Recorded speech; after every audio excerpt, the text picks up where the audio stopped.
En 2000, je suis sorti meilleur gardien du championnat gabonais. On a fait des trucs...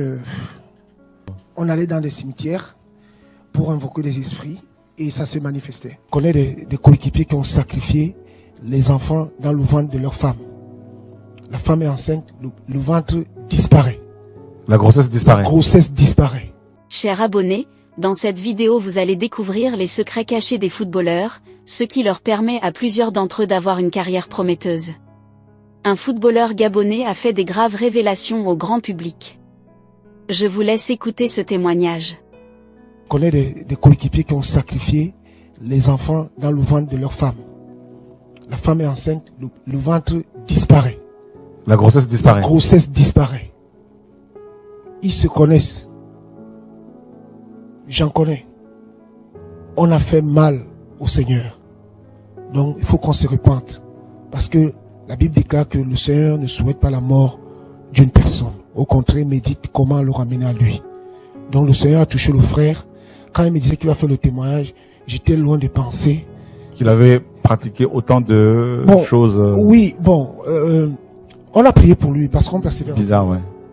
Mais bon, je sentais qu'il me cachait des choses. Bon, je l'ai laissé, c'est le Seigneur qui l'a convaincu. Donc, au jour d'aujourd'hui, le Seigneur s'est servi de lui pour que on est nombreux. Je connais même d'autres qui couchaient avec les mères. Leur mère? Oui. Sérieux? Oui. Tu en connais aussi? Oui, oui. Des footballeurs qui ont des rapports sexuels avec leur mère. En équipe nationale, oui. Oui. Ouais, dans les sélections africaines, ils se reconnaissent. Mon Dieu. Ouais. Et c'est terrible. Oh, mais là. Oui, frère. Ils se reconnaissent. Donc, le frère, Dieu l'a utilisé. Mon Dieu. Le témoignage est au Gabon. Ils savent, moi, je joue au Gabon. J'ai fait toute ma carrière. J'ai fait presque 10 ans de football. Je suis bien connu au Gabon. Bien connu. Donc, quand je parle comme ça, je m'adresse à une personne que je connais. Et il se reconnaît. Je sais qu'il va voir cette vidéo. En fait, ce que je disais avec lui quand on venait dans la voiture, c'est que quand nous sommes dans ce milieu-là, d'accord, et qu'on nous voit de l'autre côté du miroir, c'est-à-dire à travers l'écran, on croit que tout est beau, tout est rose. D'accord. Et vous devenez comme des idoles. Oui, et tout le monde veut vous ressembler. Enfin, beaucoup de gens, beaucoup de jeunes veulent être comme vous. On devient un produit. Du coup, on attire. Et je peux dire que c'est la couche à l'échalote, c'est-à-dire que, en fait, le monde de la franc-maçonnerie cherche l'élite. D'accord. Donc, ici, je ne vise personne, mais j'ai dit, ils se reconnaîtront eux-mêmes.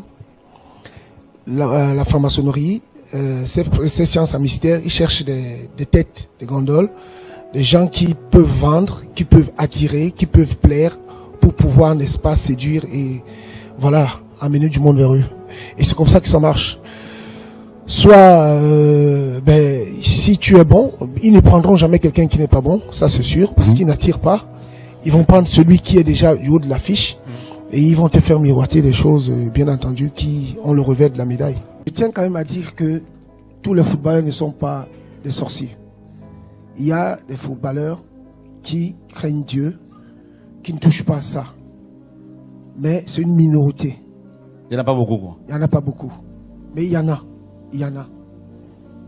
Donc, quand on tombe dans ça, moi je me rappelle en 2000, je suis sorti meilleur gardien du championnat gabonais. Tu es sorti d'un championnat, ouais? Ouais, 2 années successives. J'étais meilleur gardien du championnat. Tu étais le meilleur gardien? Oui. Et parce que tu avais 4 marabouts?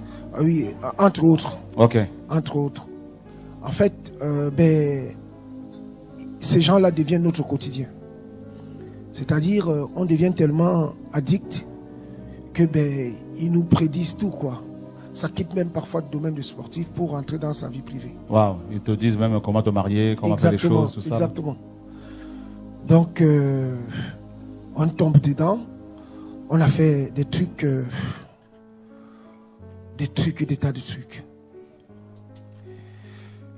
Je sais pas, on va dans les cimetières la nuit. Pour faire quoi au cimetière? Les gens sont morts là-dedans? Oui. Il y a des cadavres, des corps. On allait dans des cimetières pour invoquer des esprits et ça se manifestait. Tu les voyais se manifester là? Exactement. On buvait du vin rouge là-bas dans les cimetières. Mais ça se manifestait comment, Flavien? Dis-nous un peu les esprits qui se manifestent. Un soir, à la veille d'un match très important, on est parti... dans un cimetière? on est parti dans un cimetière et le marabout qui était avec nous, il nous a dit, n'ayez pas peur, c'est mes ancêtres qui reposent ici. Les ancêtres? Oui, ses ancêtres, c'était son cimetière familial. Il y avait à peu près une dizaine de tombes dans la brousse, dans la forêt. Et alors, nous sommes allés là-bas, il nous a fait asseoir sur les tombes, parce qu'il n'y a pas d'autre chaise, c'est un cimetière. Et après, il a commencé à parler, il a fait des incantations. Tout d'un coup, on a senti comme un caveau qui s'ouvrait. Oh! Alors, je n'étais pas seul, j'étais avec mes coéquipiers. Et je profite de l'occasion pour dire à mes anciens coéquipiers s'ils voient cette vidéo, qu'ils viennent au Seigneur Jésus. Ça, c'est un film d'horreur, ça. Ouais. Ça. Donc, quand on regarde, par exemple, le clip de Michael Jackson, là, Ouais. Thriller, pareil. C'est exactement ça. Pareil. Ben, c'est ce qu'il faisait, effectivement. Pareil. Donc, le caveau s'est ouvert. On a vu comment la pierre du caveau s'est décalée comme ça. Physiquement. Physiquement. Personne ne le décale, ne le touche, ne le pousse, rien. On était tous assis, tétanisés, tétanisés. On est dans une forêt noire. On va fuir pour Au aller... Cameroun ou au Gabon? Non, au Gabon. Waouh. Et là, il y a, quand le caveau s'ouvre, il y a une grosse abeille qui sort. Balèze comme Une abeille qui sort. balèze. Peut-être Peut-être comme ma paume de main. Ah bon? Une abeille comme ça, là? Oui, exactement. Ça sort avec un vacarme comme pas possible.